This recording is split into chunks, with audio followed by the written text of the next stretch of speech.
Hey everyone, this is Spencer from Buildapreneur, and we're going to talk today about why so many sales funnels. In fact, this is why all sales funnels are failing. And just so you know, this training comes straight from Russell Brunson, who's kind of the father of sales funnels. So we're going to talk about the three things that, one of these three things is the reason your funnel is failing if it's not bringing in money. So stay tuned.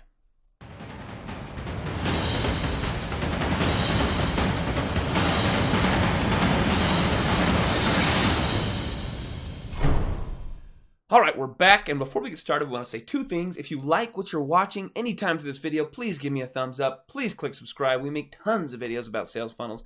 And the second thing is, there is an option for a free course on sales funnels. If you look down below, buildapreneur.com/free, it'll send you there. You can get a totally free course on sales funnels, how to use ClickFunnels if that's where you build your sales funnels, everything you need to know to have a successful sales funnel. But let's talk about the mistakes people are making now. The thing you need to know about this is there's essentially each of these mistakes has two different reasons the mistake could be happening, okay? It could be the actual thing I'm going to talk about, or it could be you're presenting it wrong, okay? So I'm going to tell you about something, and it could be that your actual, story is wrong there, but it could be you're just presenting it wrong. You've got everything right, you're just not explaining it well to the end user, so they don't realize the benefit they're getting, right? So those are the two things. It could be your actual offer sucks, but it could be that you're just not explaining your offer well enough to people. So we're going to talk about each of the three things, and remember, each of those could have two different reasons. It's hook, story, offer. Okay, this comes straight from Russell Brunson. You either have a problem with your hook, you have a problem with your story, or you have a problem with your offer. So let's talk about hook. Okay, a hook is how you bring someone into your offer. Okay, typically it's your sales funnel, right? It's how are you bringing them into your sales funnel? Is it your Facebook ads? Is it your YouTube videos like this one, or a variety of other things? Are you hooking them in such a way that it actually grabs them and pulls them in?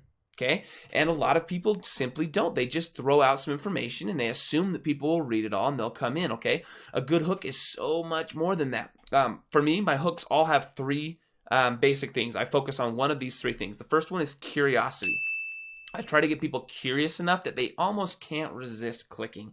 Okay, so a good example of this is the National Enquirer, right? It's a terrible magazine, but if you go look at it in a store, you're looking and you're like, I kind of want to see what that magazine's talking about, it's just big enough that it's making me really wonder what's inside of that magazine.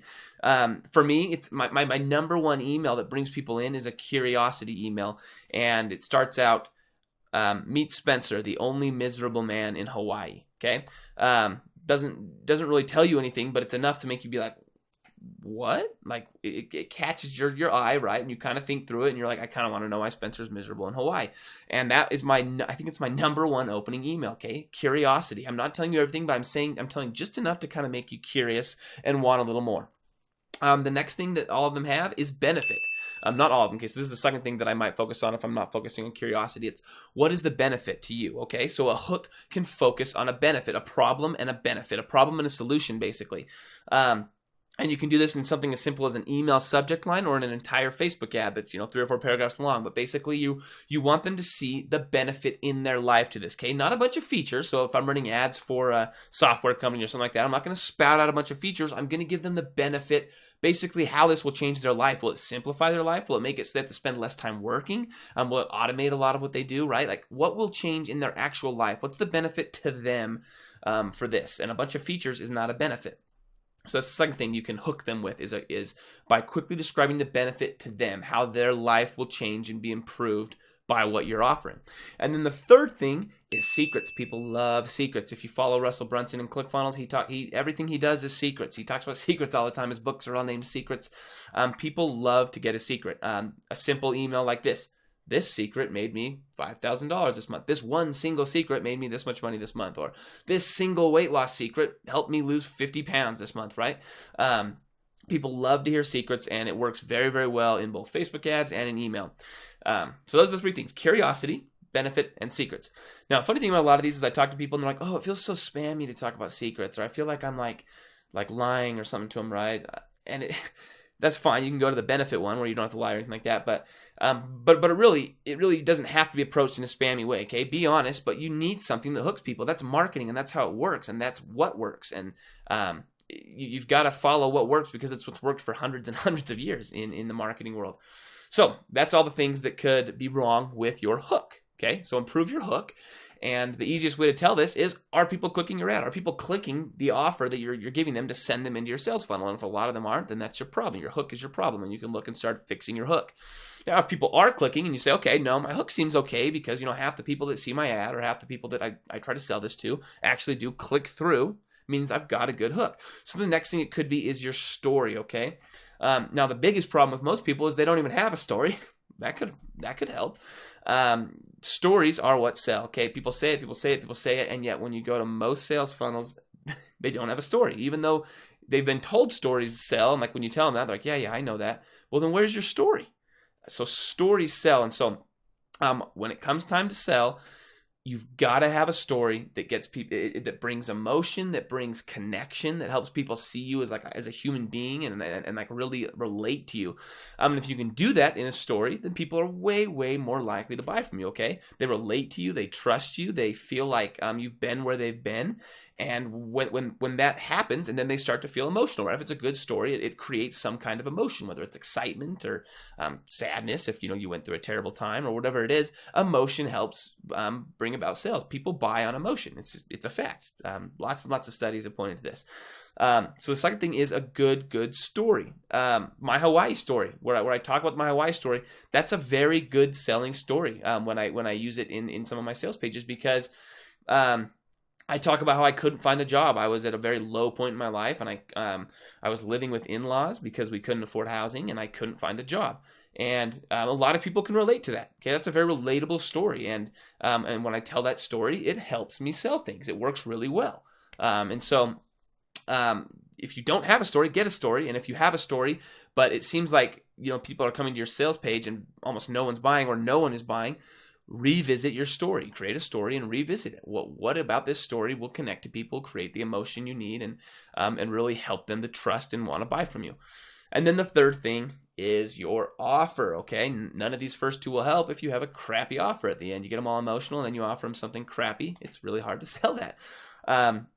The phrase that most people use is irresistible offer, okay? So make them an offer that they almost can't refuse, that they're looking at and they're like, when you're looking in someone's, you're not planning on buying something. You're like, oh, I'm just going to watch your webinar. I'm just going to go I'm just going to see what this is all about. I'm not going to buy though. And then as you start looking at it more and more, and you watch the whole webinar and you get to the end, and you're suddenly like, whoa, I can barely hold myself back. And I didn't even watch it planning on buying. I knew they were going to sell, but the offer was so irresistible that I'm almost going to buy anyway.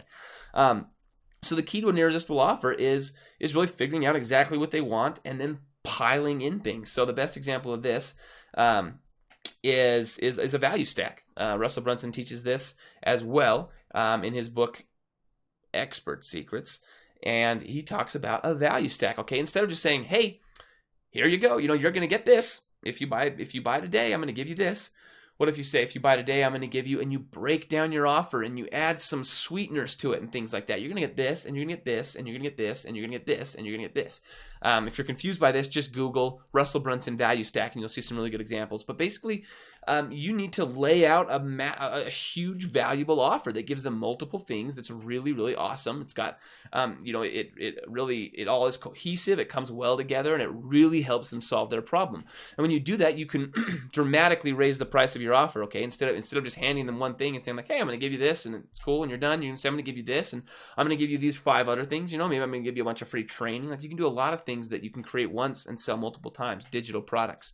But you can say, I'm going to give you this, and I'm going to give you this, and I'm going to give you this, and I'm going to give you this, and I'm going to give you all this valuable stuff instead of just this one thing that you think you're getting.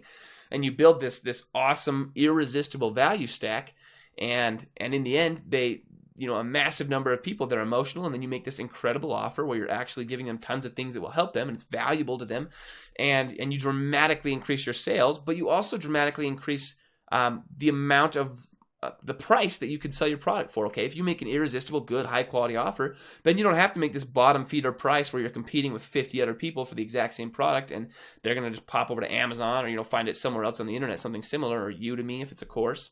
You can make this irresistible offer where it says, hey, I can give you all these things that no one else can, and then it gives you the ability to make your price a lot higher, right? And then Obviously, that does a lot for you. You can increase your profits, you can increase your revenue, you can spend more on ads if you're struggling to be profitable at that point. There's a lot you can do once you've increased your price that really can benefit your business. So you can improve the product itself, whatever it is that you want to do. Increasing a price is not a bad thing. You can do a ton of good things with that money. So that's where all funnels fail. This was talked about at Funnel Hacking Live, this last event. If you guys attended Funnel Hacking Live, it's all about your hook, your story, or your offer.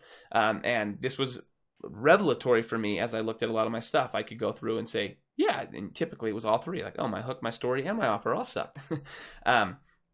But anyway, so go look at your hook, go look at your story, go at your offer. Just move along the sequence. See where people are dropping off. Are they dropping off before they've even clicked? Or are they clicking and then dropping off before they've ever got to your offer? Or are they getting your offer and then they're flopping because they don't like your offer? And wherever people are dropping off, that's what you need to improve and test on.